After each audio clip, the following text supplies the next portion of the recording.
నమస్కారం. ఈటీవీ 2 తీర్థయాత్ర కార్యక్రమానికి స్వాగతం. వందే శంభు ముమాపతిం సురగురుం వందే జగత్కారణం. శివుడు లయకారుడు, అకాల ప్రళయ నివారకుడు.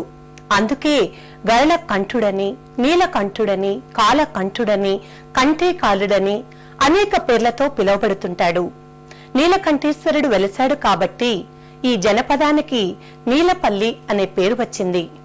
కేంద్ర పాలిత ప్రాంతమైన యానాంకు దాపుననే ఉన్న నీలపల్లి 500 సంవత్సరాల చరిత్ర ఉన్న ఈ మీనాక్షి సమేత నీలకంఠేశ్వర స్వామి దేవస్థానం, దీనితో పాటు విరాజిల్లుతున్న శ్రీ సీతారామచంద్ర స్వామి ఆలయం వెలిసి ఉన్నాయి.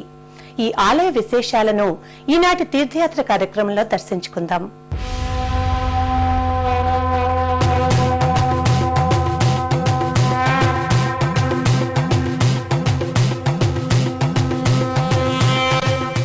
రుద్రుడు కళ్యాణ సముద్రుడు, భక్తజన సుభద్రుడు, యోగ ముద్రా బద్ధుడు. ప్రమద గణాలు తన స్వామి మంగళకర లింగ రూపంలో కొలువుతీరిన ఈ మందిరాన్ని పరిరక్షించడానికి గోపురంపై గోచరిస్తున్నారనిపించే ప్రవేశ ద్వారం గుండా లోనికి భక్తులు ఆసక్తితో ప్రవేశిస్తుంటారు.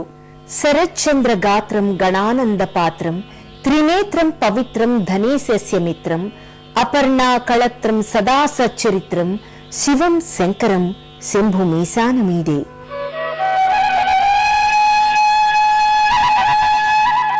ఆంధ్రప్రదేశ్లోని తూర్పు గోదావరి జిల్లాలోని నీలపల్లిలో వెలిసిన జంట ఆలయాలు వినూత్న శిల్పకళా విలసిత గోపురాలతో భక్తుల్ని ఆకట్టుకుంటాయి.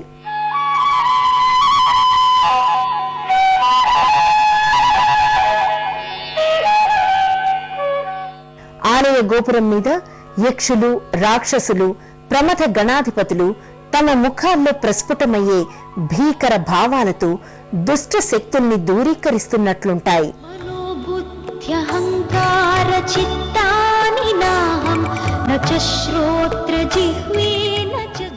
శివపార్వతులు, వినాయక షణ్ముఖులు, గజవాహనం మీద బ్రహ్మదేవుడు, దేవతల బృందం దర్శనమిస్తాయి ఇక్కడ.